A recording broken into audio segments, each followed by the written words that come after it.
versículo 12 y versículo 13. A fin de perfeccionar a los santos para la obra del ministerio, para la edificación del cuerpo de Cristo, hasta que todos lleguemos a la unidad de la fe y del conocimiento del Hijo de Dios, a un varón perfecto a la medida de la estatura de la plenitud de Cristo.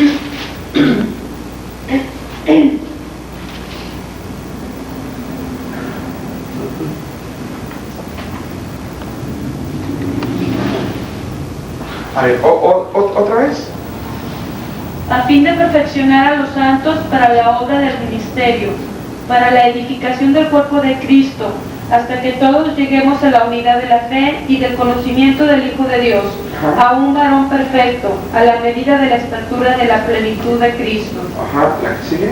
Para que ya no seamos niños fluctuantes, llevados por doquiera de todo viento de doctrina, por estratagema de hombres que para engañar emplean con astucia las artimañas del error. Bien.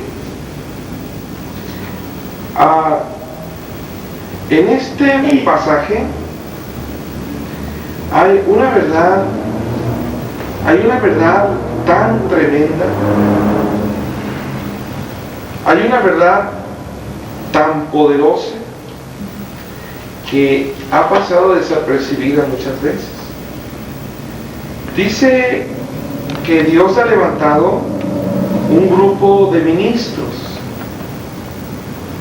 apóstoles, profetas, evangelistas, pastores, maestros, y dice que el trabajo de estos pastores, maestros, etcétera, ministros, es, dice, perfeccionar a los santos para que los santos hagan la obra del ministerio.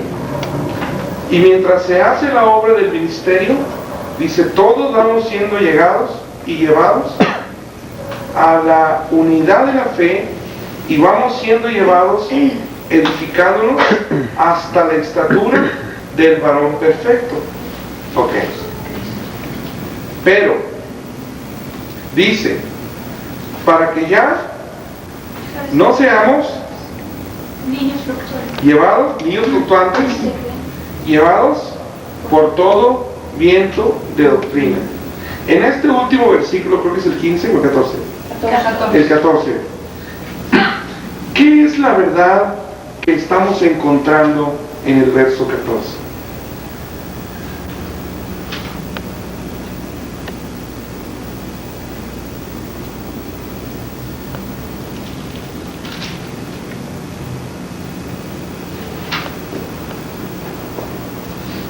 Estar firmes, ¿no? Que debemos estar firmes. ¿Qué otra verdad? O sea, que ya no nos vamos a dejar engañar tan fácilmente cuando una persona viene y nos dice una cosa. Ok. ¿Qué otra cosa dice? Y es cuando vamos a llegar a la estatura. Ok. ¿Qué otra cosa dice? Caliente. ¿Qué otra cosa dice? Que hay hombres que utilizan, estratagemas para volver. ¿Los digo? Que no somos niños fluctuantes. Que no seamos niños fluctuantes. Sí. Pues no lo leemos. Dice. Porque. Dice. Bueno, yo también me imagino que cuando dejamos de ser niños y más fluctuantes es porque un niño no difiere del esclavo. Entonces ya vamos a dejar de depender. Bien. Que no seamos engañados.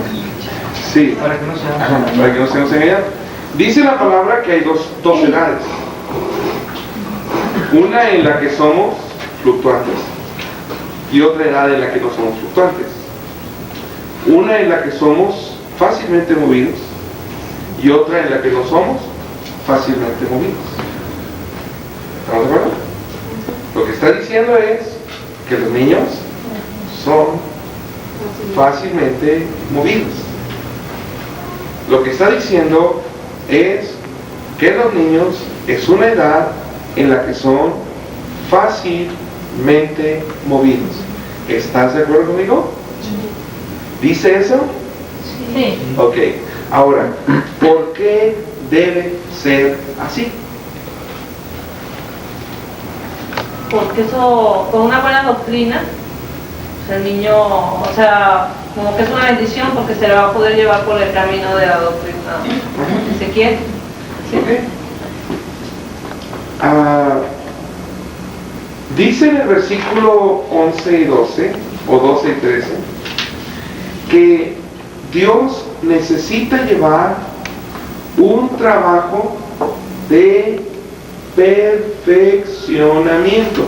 ¿Sí? Ok. Vamos a ver en una definición que tiene la Biblia Plenitud lo que significa la palabra perfeccionamiento. Sí, Viene del griego catartismo. Catartismo, sí. Ajá. Que significa adecuar, preparar, entrenar, perfeccionar, calificar plenamente para el servicio. En el lenguaje clásico, la palabra se aplica a la colocación de un hueso durante una cirugía. El gran médico está haciendo ahora todos los ajustes necesarios a fin de que la iglesia no quede desconyuntada. Ajá, bueno. Hay algo más sobre la palabra catartismo. Dice que está hablando de apóstoles, profetas, evangelistas, pastores y maestros. ¿Cuántos ministerios son? 5. Coinciden con los 5 dedos de una mano. Y esta palabra es una palabra que está compuesta por 2 palabras griegas. Kata, que es una palabra intensiva. ¿Sí se entiende que es intensivo? O sea, ese prefijo da intensidad a la siguiente palabra. Como decir es que es flexible o decir muy flexible. No es que va pegado. O sea, no solo es flexible, sino muy flexible. Ahora, artismos es lo que está diciendo ahí, es formar, es adecuar. Fíjense, ¿con qué palabra se relaciona artismos? Con arte. Exacto. Eso. ¿Con qué otra palabra, aparte de arte? ¿Quién hace el arte? Artista, por eso es artismos y artista. La palabra artista viene del latín, pero viene de la misma raíz. ¿Alguien viene a preguntar? ¿Alguien viene a preguntar algo? No. Ok. Entonces, lo que está hablando ahí es la mano de Dios dándole una adecuación, dándole una formación al cuerpo de Cristo, como lo haría un artista. La mano de Dios moviéndose en los diferentes ministerios como dedos de Dios, formando el cuerpo de Cristo, quitando la imagen y semejanza del primer Adán y estableciendo la imagen y semejanza del segundo Adán, que es Jesucristo. ¿De acuerdo? ¿Sí? Bien. Entonces, hay en el cemento, ¿en qué otro material se usa? Yeso, cerámica, el barro, la mayoría, vidrio, la mayoría de estos materiales con que se hacen obras de arte tienen dos momentos. El bronce, por ejemplo, el vidrio, el barro, si no utilizamos el momento correcto, se va a endurecer. Y cuando se ha endurecido, ya se amoló la cosa. ¿Se da cuenta? Entonces, hay una verdad que estaba como escondida ahí, en el verso 14, que hay una edad, la niñez, en la que la mano de Dios debe trabajar rápido para formar el carácter y la semejanza de Cristo en el creyente. Sí lo gana. O sea, hay un momento. Si nosotros dejamos pasar ese momento, ya se voló. Si nosotros dejamos pasar ese momento, ustedes y yo hemos conocido al Señor no a una edad, bueno, no a una edad muy jóvenes, bueno, casi niños, pero no muy jóvenes. Entonces, ¿qué es lo que pasa? Luchamos y luchamos y luchamos y luchamos, porque la mano de Dios está sobre nosotros, pero ha llegado la mano de Dios en nuestra vida siendo un poquito duritos.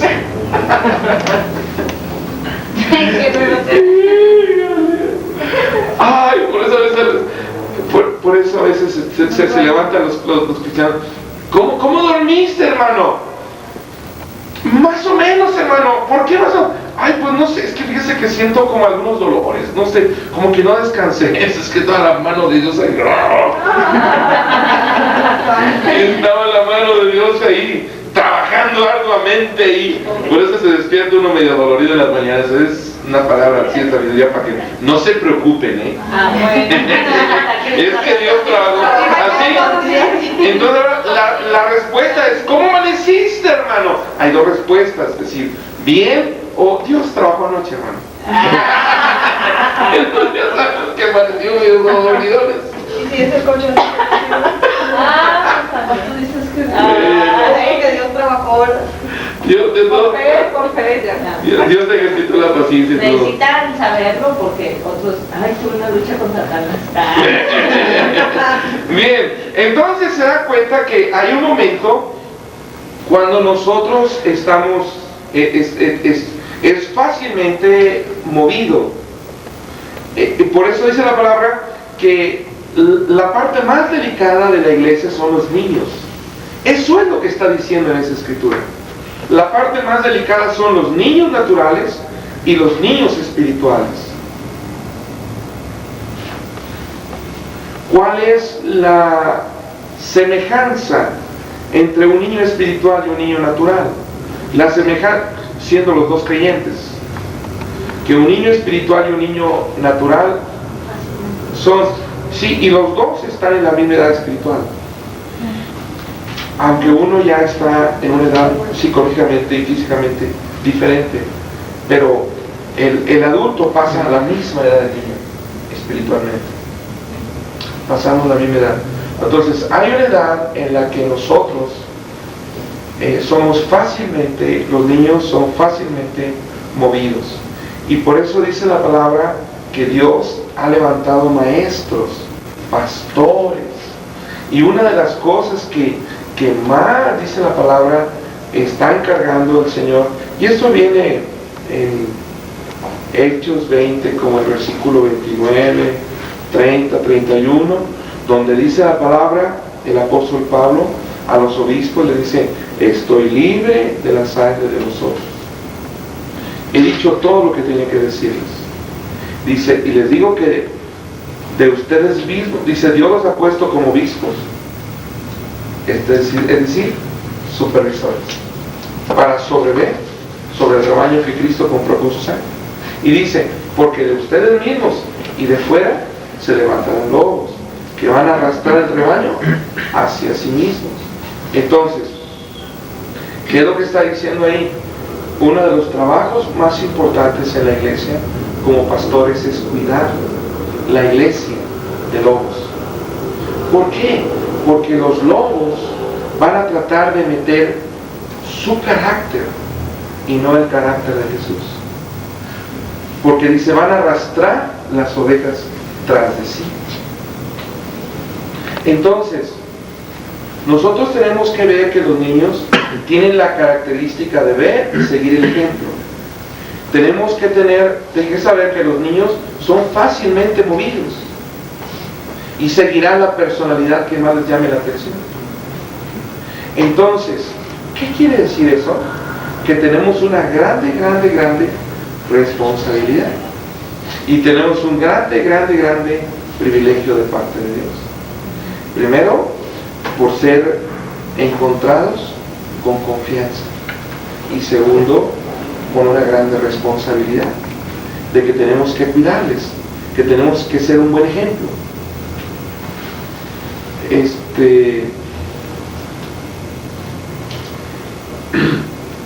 Entonces, ya teniendo claro esto, ya teniendo esto en mente, la responsabilidad que tenemos con nuestros niños de ser un buen ejemplo, tenemos que tener claro que hay una adecuación o perfeccionamiento.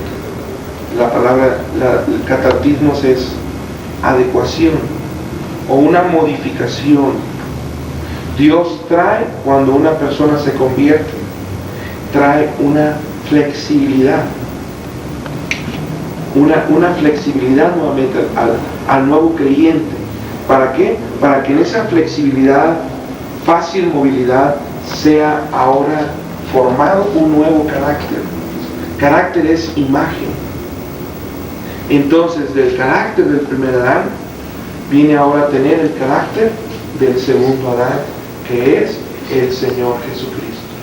Entonces, en esto tenemos una visión que realizar. Tenemos un trabajo que realizar.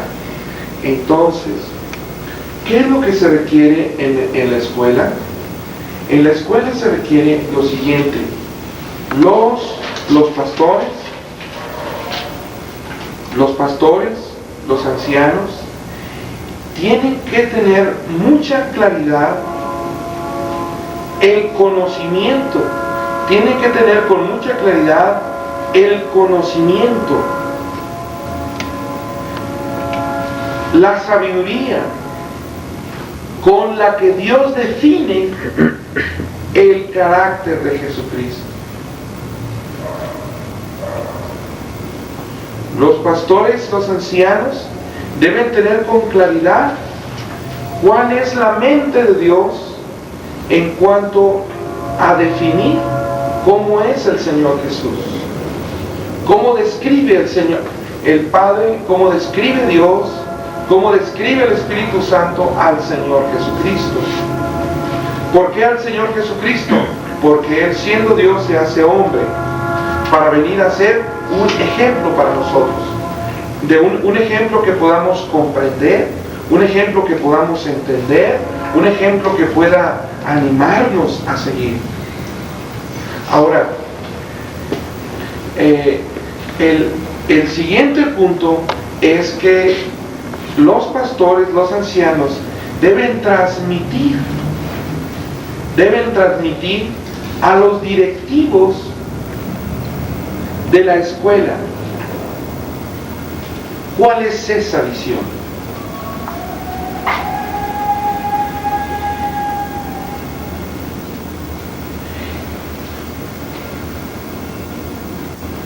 Hay un lenguaje que se manejará entre los pastores y los directivos. Es un lenguaje más hacia un lenguaje un poquito más espiritual. Pero luego los directivos tienen que hacer una traducción. Los directivos de la escuela tienen que hacer una traducción. O sea, esos términos y lenguaje espiritual lo deben ellos impartir o compartir con los maestros de una manera ya un lenguaje más práctico, en objetivos, en términos prácticos, para que los maestros lleven a cabo ese trabajo en la formación del carácter de Jesús.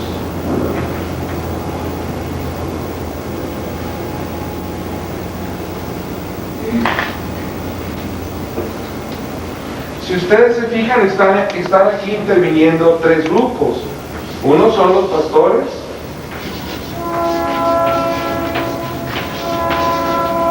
luego estamos hablando de los directivos Y luego estamos hablando los maestros.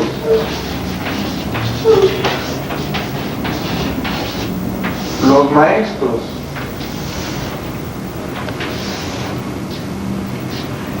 Y aquí hay un lenguaje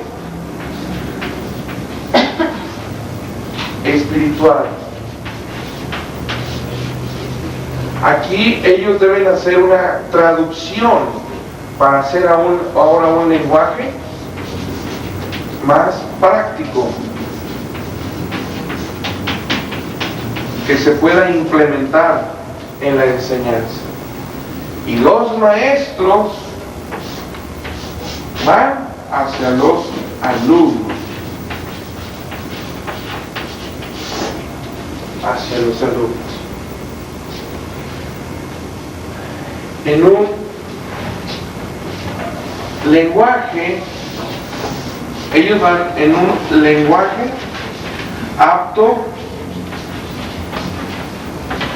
para niños.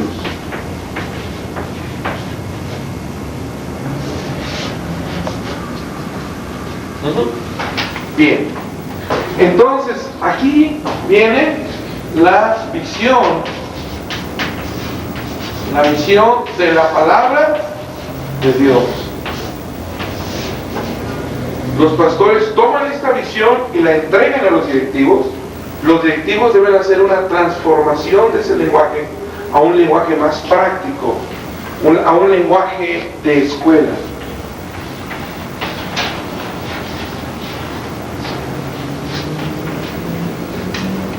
Los maestros lo entregan a los alumnos, usando ahora un lenguaje apto para niños, donde los niños puedan comprender esta visión. Los pastores no tenemos la capacidad de enseñar esta visión a los alumnos. Eso es un don, un talento que Dios les ha dado a ustedes. Nosotros tenemos la habilidad de explicar esta visión a los directivos de la escuela, pero no tenemos la habilidad de explicar esta visión a los alumnos. Yo lo que me desesperaría o no encontraría las palabras, la forma. Eso es un talento que Dios les ha dado a ustedes. Entonces, tenemos que ver dos cosas aquí. Dos líneas. Una que va cambiando. Otra que no cambia. ¿Cuál es la línea que no cambia? La visión.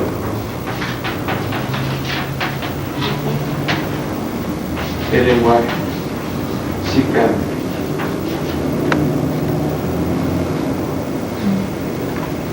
Pero la visión no cambia. Entonces, si la visión no cambia, entonces, fíjense cómo dice 1 de Timoteo capítulo 2, algo que es muy importante. 1 de Timoteo capítulo 2.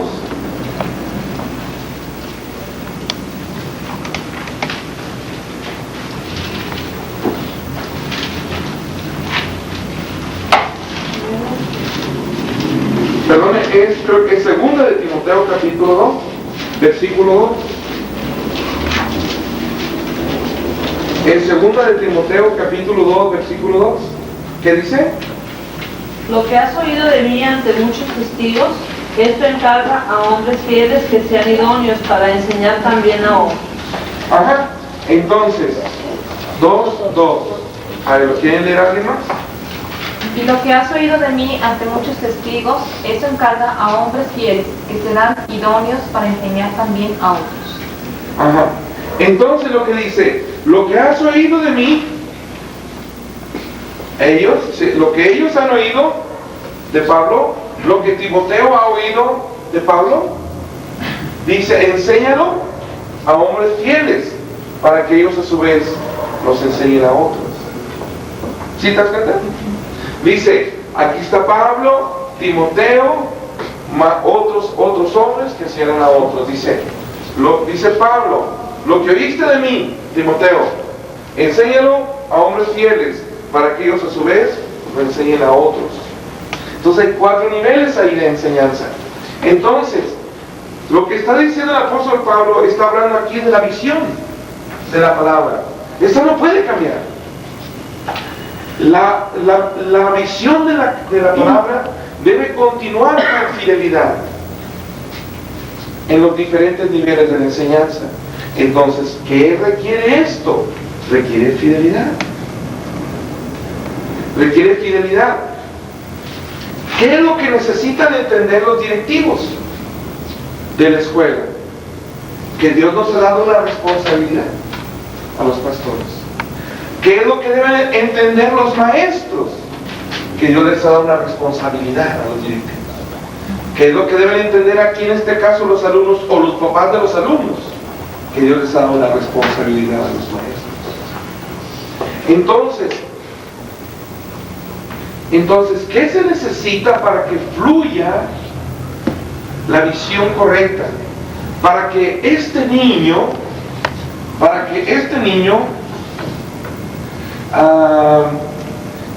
se llama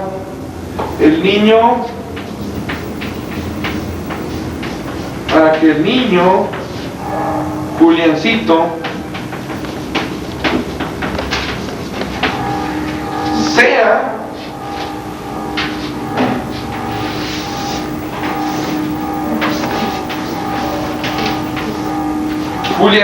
sea igual en carácter a Jesús. ¿Se entiende?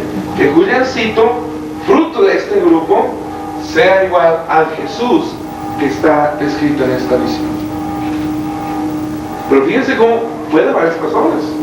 Pastores a directivos, directivos a maestros, maestros a alumnos, y finalmente el resultado final es que Juliancito es igual en carácter a Jesús. Bien, entonces, ¿qué se necesita para esto? Lo que se necesita es lo que dice la palabra supervisión.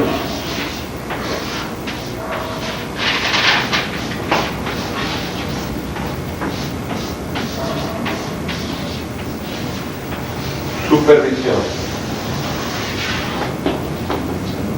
Es la palabra supervisión.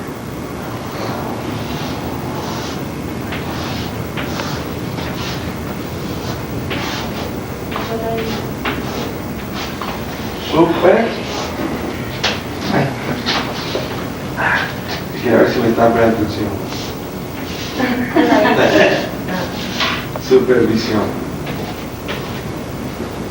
Esto es la palabra obispo que vimos la semana pasada, la reunión anterior.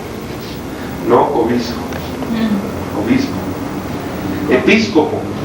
Entonces, los pastores tienen que tener supervisión sobre los directivos. ¿Sí? Ya me dijo si me está poniendo atención. Sí. Entonces, los pastores tienen que tener supervisión sobre los directivos. Los directivos deben tener supervisión sobre los maestros. Y los maestros deben tener supervisión sobre los alumnos. Para que la visión se cumpla. Entonces, maestro, si tú quieres tener una buena supervisión sobre tus alumnos, debes de dejarte supervisar por los directivos de la escuela y los directivos de la escuela por los pastores de la iglesia.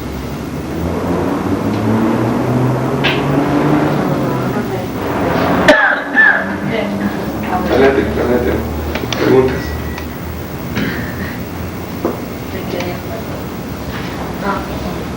Yo, Isidro, un comentario. Ahorita con esto que explicas, recuerdo lo que una educadora comentaba. Habla de que un niño desde que nace hasta 5 o 6 años debía de tener, el control o lo que es el estar sobre el niño, checando todo lo que hace el niño, debe ser al 100%. Un niño de 0 a 5 o 6 años. Se decía que estar sobre él. Pero entonces ahorita entiendo, o sea, yo entendía que siempre hay que estar supervisando a los niños, que hay que estar checándolos, aunque anden jugando en el patio, donde anden hay que estar. Pero ahora entiendo por qué, porque son fluctuantes. Y ellos fácilmente, aunque uno les dé la enseñanza, aunque uno les diga que no lo haga, ellos como quiera lo pueden hacer. ¿Por qué? Por esa característica que tienen.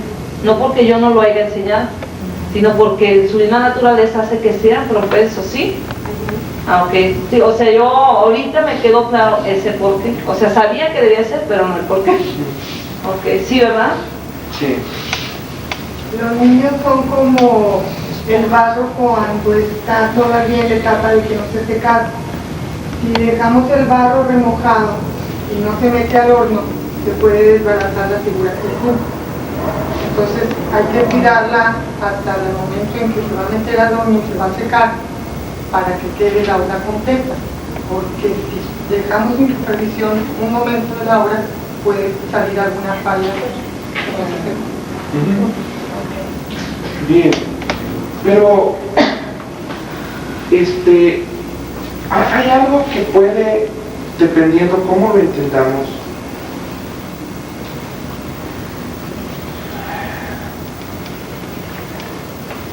hay un versículo, y no lo recuerdo y te lo puedo recordar, lo dice: mis mandamientos no son gravosos. ¿Cuál es? ¿No? Yo como que no lo quiero reconocer, perdón, como los que no me acuerdo.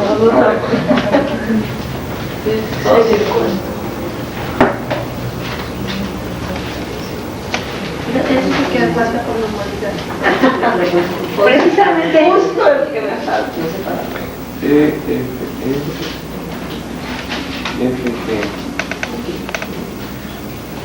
Primera de Juan 5:3. ¿Sí? Acá dice. No sé. Ajá, sí, ¿verdad? Sí. Sí, ¿verdad? Ok. A ver, si lo quieren leer. Pues este es el amor a Dios, que guardemos sus mandamientos y sus mandamientos no son gravosos. Ok. Este versículo tiene mucho poder. Primera carta de Juan, capítulo 5, versículo 3. Lo vamos a volver a leer. A ver, otra vez. Pues este es el amor a Dios, A ver, dice, este es el amor a Dios, el amor a Dios, que guardemos sus mandamientos. que guardemos sus mandamientos. ¿Qué más? Y sus mandamientos no son gravosos. Ajá. Entonces, el amor está definido por dos. El amor a Dios tiene dos frutos descritos en este versículo.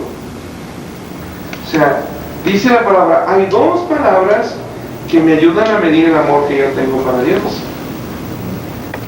¿Cuáles son esas dos palabras? Guardar su mano. Guardar. Guardar es uno, ¿y el otro? Y que sus mandamientos no me son gravosos, no me Ajá. son pesados. Sí. ¿Qué pasa cuando los mandamientos de Dios son gravosos? Que no le amo. ¿Qué? Pues me está costando trabajo guardar los mandamientos de Dios entonces, o me está costando trabajo andar en los mandamientos, me son pesados. Dice que no le amo, pero entre más le amo, menos pesados, menos gravosos son. Menos gravosos son. Aquí dice, el amar a Dios consiste en obedecer sus mandamientos, y sus mandamientos no son una carga. No son una carga. Quiero comentar algo. Sí. Un niño llegaba todos los días llorando al salón cuando recién entramos, pues tiene 3 años. Y yo, no llores, tu mami, mira, va a venir. No, ahorita vamos a jugar. Y pues yo ya no hallaba, fue el que más tiempo duró llorando y ya llegaba al salón y ya después se pasaba. Y un día le dije, ¿sabes qué? Tu mami va a llorar porque tú lloras, a ella no me gusta. Se le quitó así, ya me limpié y no volvió a llorar. Entonces yo supe, o sea, ¿por qué? Porque ama a su mamá y no, o sea, no le gusta que llore. Así cambió, o sea, rapidísimo. Y ya después, ¿verdad que mi mami no va a llorar? No va a llorar, o sea, ya estoy bien feliz y contento porque mi mami se pone bien contenta y pues que quiero estar aquí. Entonces, sabes que es por resultado de su corazón, o sea, el amor que siente con su mamá, no tanto que yo le dijera, no, mira, tu mami va, y aquí vamos a jugar y hacer eso. Y sí cambió así rapidísimo, o sea, por el amor, o sea, porque ama a su mamá y no quiere que esté. Gloria a Dios. Ahora, quiere decir que el amor de Dios se va a extender aquí. El amor de Dios se va a extender.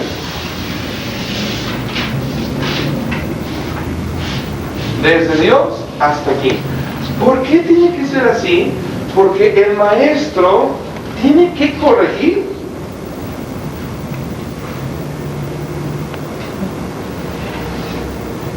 El maestro tiene que corregir. A ver, vamos a ver la definición de la palabra consejo que viene en la Biblia Plenitud después de Proverbios capítulo 4, verso 13.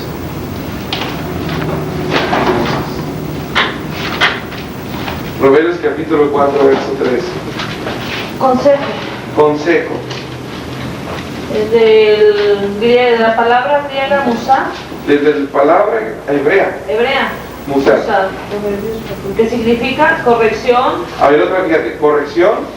Castigo. Castigo. Instrucción. Instrucción. Y disciplina. Disciplina. Una admonición. Admonición. Reprensión O advertencia. Musar viene del verbo yazar, que significa reformar. Significa reformar. Castigar. Castigar. Disciplinar. O instruir. Ok. Ahora volteen por acá. Porque no se tan Diferente. No, pues si se oye bien consejo. Pero para un léxico más así que digan, wow. Pastor, Pero son directivos. Te voy a yazar. Te voy a contar. Sí. Llegaron una balota así de esas. Así, mira. Mejor así. Bien, ahora, dice ahí la palabra que fluye, una palabra que en hebreo es musar. Musar. Que es corregir. Que es castigar. Que es disciplinar. Que es reformar. Instruir. ¿Esto cómo viene? Fruto de la supervisión. Esto es fruto del manto de obispado que hay sobre cada iglesia, sobre cada ministerio. Entonces, tenemos que estar dispuestos a entender que este es el plan de Dios.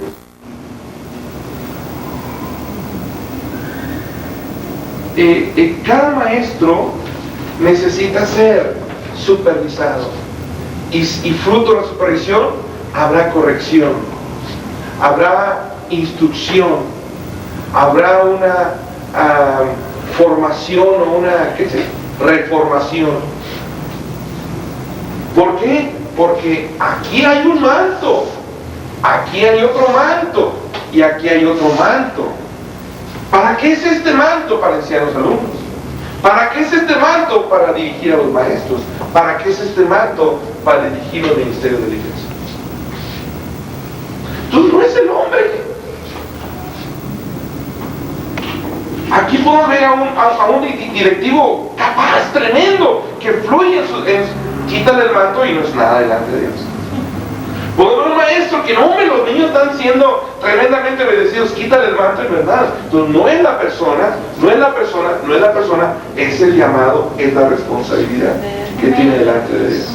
Entonces, ¿cuál es el problema nuestro? ¿Acaso del maestro? ¿A quién le toca? Ay, qué feliz. No, es que está muy joven, tiene 28 años. Y como digo, eso es, soy yo.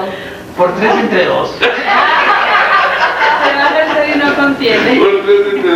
Entonces no debo ver la persona, porque si yo veo la la persona y no veo el llamado, me va a ser difícil. ¿Por qué? Porque todos tendríamos cosas que observar, que serían observadas.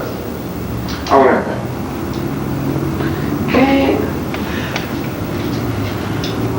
hay algo muy interesante que viene, que Dios da.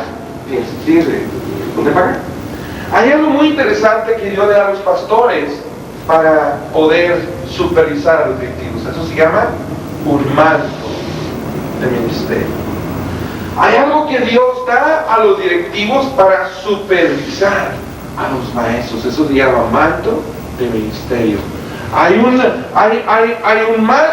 una capacidad que Dios da a los maestros para que ellos puedan supervisar y corregir a sus alumnos. Eso se llama manto de ministerio. Pero hay algo que Dios da a los alumnos para soportar la corrección del maestro, que se llama gracia. Hay algo que Dios da al maestro para soportar la corrección del maestro, del directivo, que se llama gracia. Y hay algo que Dios da a los directivos para soportar la corrección de los pastores, se llama gracia.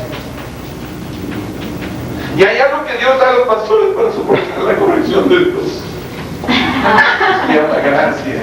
Más directo, más directo. Entonces, hay gracia, hay gracia, hay gracia, hay gracia. Cuando hablamos del matrimonio, no hablamos del matrimonio.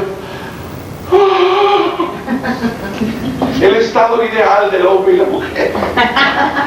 Bueno, los que están casados sabemos que el apóstol Pablo tiene razón en lo que dijo. ¿Verdad? El que quiere casarse pasará por las aflicciones de la carne. Así dice la palabra. Dice, yo quisiera que no se casaran, dice, porque el que se casa pasará por las aflicciones de la carne. Así lo dice la palabra. Así lo dice la palabra. Pero ¿por qué entonces los casados recomendamos a los solteros que se casen? Ay, porque la carne de vez en cuando. ¿Por qué? ¿Por qué? ¿Qué dijo? Está grabado. No, corte. Es porque No dije nada malo, dije lo que Chico dijo.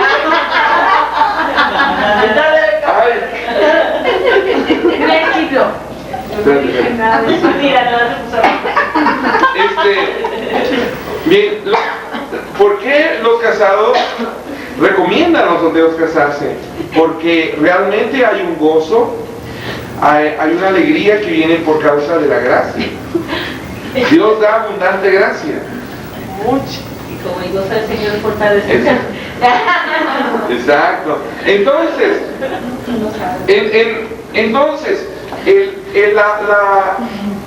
el trabajo de Dios fluye a través del manto que nos capacita y la gracia que nos ayuda para recibir. O sea, como si una persona aquí en la iglesia está los domingos alabando al Señor, está adorando al Señor, pero cuando llega, trabaja en Cifunza, y en Cifunza pues es el departamento de mantenimiento, y en el departamento de mantenimiento se le dificulta que el ingeniero responsable del mantenimiento le diga: oye, vas a supervisar estas máquinas, no, es que yo quiero supervisar las otras, no, mira, es que el jefe soy yo, tú vas a supervisar esta y esta, no, es que me gusta supervisar las otras, esas a fulano, porque a fulano le toca, no, espérate, es que la empresa te contrató para que tú me obedezcas. O sea, pues ese hermano tiene problemas con gracia. O sea, realmente no tiene gracia, porque pues, no es capaz de obedecer, entonces no hay gracia, no es capaz de dejar ser supervisado. Es que, mira, la hora de entrada, le dice el jefe de aquí, mi turno, es de 7 o es de 6 de la mañana a 2 de la tarde. No, es que a mí me gusta entrar a las 8. No, es que es a las 6 de la mañana. No, pues a mí el turno de las 8 en adelante. No, es que es a las 6 de la mañana. Es que te contrató la empresa para que me obedezcas. O sea, eso es gracia. es el poder que nos permite ser supervisados. Entonces, cuando nosotros no estamos carentes de gracia, vamos al trono de la gracia, pero debemos ser ejemplos. ¿Por qué? Porque en el ejemplo vendrá que Juliancito será igual a Jesús. Y los papás de Juliancito, cuando vean a su hijo, realmente mi hijo Juliancito cada vez es más como Jesús. Ahora una mamá me platicó una anécdota bien bonita que, gracias a Dios, que una niña andaba en Ciudad de París y su niña estaba aleluya, de maternal, 2 años, y aleluya, por aquí, por allá, y le dice, oiga, una señora, ¿por qué dice tanto aleluya? O sea, ¿de dónde? Y dice, lo que pasa es que vamos con la cristiana. Y dice, oiga, dígame dónde yo quiero. O sea, luego empezó. Pero como la niña, o sea, experimento yo y veo la mano de Dios en ellos, de que es su vida ahorita. Sí. Y lo que decía la supervisión constante. Pero imagínate que le va a venir, aleluya, gloria a Dios, aleluya, gloria a Dios, santo, santo, santo, aleluya, santo, santo, santo. Mija, aquí te veo, sí, mami, sí, siéntate ahí, sí, mami. Mijita, siéntate, sí, mami, sí. Y no obedece. Diga, 20 aleluya, dirá 20 gloria a Dios, pero si no obedece, le dice, yo a esa escuela no lo quiero meter a mi hijo. Mi hijo debe aprender a obedecer. Entonces, tenemos que tener cuidado con esta área. Si está faltando que alguien... ¿Qué no pasó? Eso pasó. Sí, eso resultó. El niño canta mucho y llora y toda la mamá presumía de él, ¿verdad? Pero pues los vecinos lo vieron que es muy desobediente. Así pasa mucho en la iglesia. Es una alabanza, hijo, qué tremenda alabanza de la comunidad cristiana. Pero ¿cómo somos en los trabajos? ¿Cómo somos en el hogar? Las esposas, los hijos. Realmente, si nos está costando seguir un horario, si nos está costando seguir una instrucción, si nos está costando seguir una manera de trabajar, entonces debo checar la gracia. Debo checar la gracia, porque es muy importante esto. Y con esto voy a terminar. Después me dirán algunas opiniones de ustedes. Pero quiero decirte que, mi hermano, que como este es un proyecto espiritual y el diablo no quiere que Juliancito sea en esta edad tan preciosa, donde él es tan flexible, tan fácilmente moldeable, se parezca más a Jesús, lo que va a pasar es que el diablo va a tratar de molestar a los maestros para que los maestros no sigan las instrucciones de los directivos y que los directivos no sigan las instrucciones de los pastores y que los pastores no sigan la instrucción de la visión de Dios. Entonces debemos saberlo y debemos enfrentarlo. Gracia. Debo ir al trono de la gracia, debo ir al trono de la gracia, sobre todo en este primer año. Sobre todo en este primer año. O sea, no se trata de una lucha o de un estira afloje. No. Pues debemos saber que trabajamos para el mismo maestro y que tenemos el mismo enemigo. Tenemos el mismo enemigo. Y el asunto es que el diablo sabe que Juliancito está siendo formado como el Señor Jesús en su carácter y en su poder desde los 3 años. Imagínate lo que Juliancito va a hacer. Un Timoteo, le dice la palabra, Timoteo, desde tu niñez ha sido enseñado en las Sagradas Escrituras. ¿Quién era Timoteo? Un jovencito que era un apóstol a los 20 y tantos años de edad, dirigiendo una iglesia de 25,000 personas. Un jovencito. Creo que ni era casado.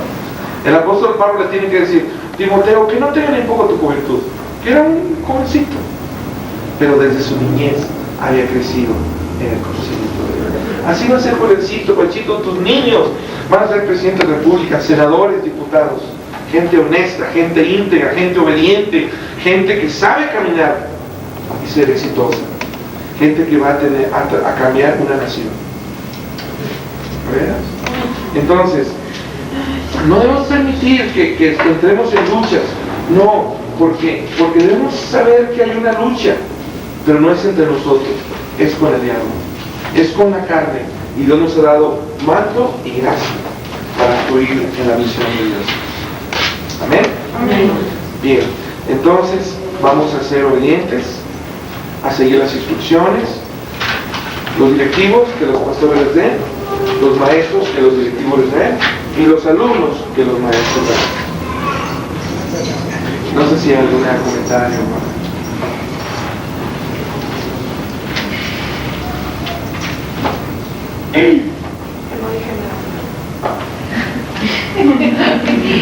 Que te lo graben.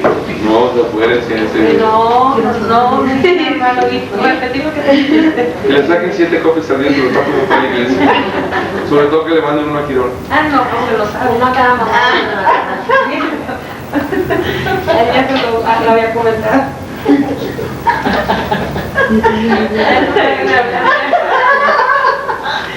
Pero tú dijiste que qué decía el apóstol, que no se casara, que la carne, que porque la carne qué, La flexión de la carne. pero que los casados decían, recomendaban que se casaran, que por qué, porque la carne de vez en cuando, y todo el mundo se agarró atacado la risa, no me dejaron terminar, ni les voy a decir para que se no. ¿Oramos? No debemos permitir ninguna lucha entre nosotros. Debemos seguir las instrucciones en libertad. Si nosotros luchamos, se nos hará difícil obedecer. Si nosotros luchamos, se nos hará difícil obedecer. No debe hacerse difícil obedecer. Debemos seguir instrucciones, estamos caminando en la misión de Dios. Debes saber que a lo mejor los pastores pueden estar en un momento equivocado, los directivos en un momento equivocado, los maestros en un momento equivocados, pero todos estamos orando por este proyecto y vamos a dejar que cada uno tome el lugar que Dios le ha dado y vamos a hacer de esto una obra grandiosa, porque ahora entendimos que Dios nos ha tenido confianza de algo maravilloso.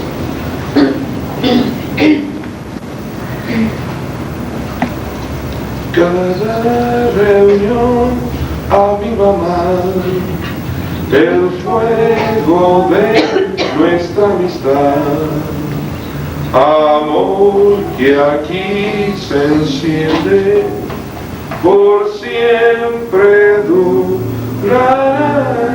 ¿No se lo saben? No. Reunión aviva más el fuego de nuestra amistad, amor que aquí se enciende, por siempre durará.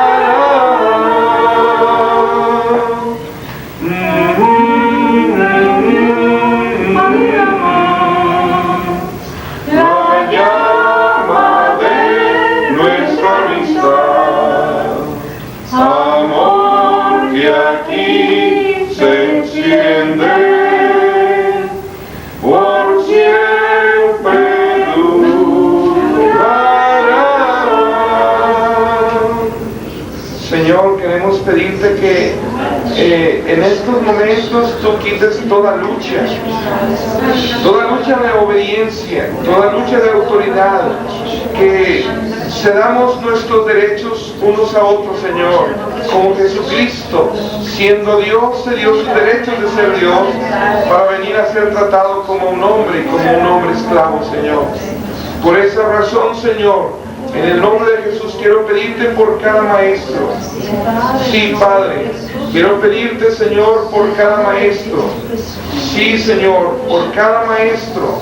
Quiero pedirte por cada alumno, Señor. Queremos pedirte, Señor, por cada director, Señor, y por cada pastor.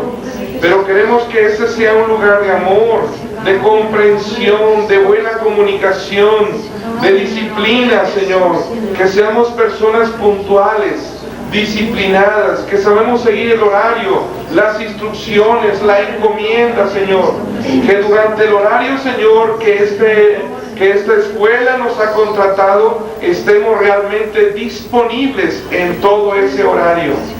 Estemos disponibles en todo ese horario que nos ha contratado para seguir las indicaciones de quienes tú has puesto en la autoridad nos den, Señor, en el nombre de Cristo Jesús, y seamos mostrados para gloria tuya, sin lucha, porque sabemos, Señor, que los niños no serán rebeldes, no serán caprichudos, pero los niños serán personas obedientes, personas que siguen la instrucción, personas que no les falta gracia, personas que no tienen conflicto cuando alguien les ordena. Porque cuando alguien ordena que tiene autoridad y ordena, y el que está escuchando esa voz tiene lucha, falta gracia. Llénanos de gracia, como Esteban era lleno de gracia, Señor, en el nombre de Cristo. Que seamos llenos de gracia, que no tengamos lucha, Señor, en el nombre poderoso de Cristo Jesús.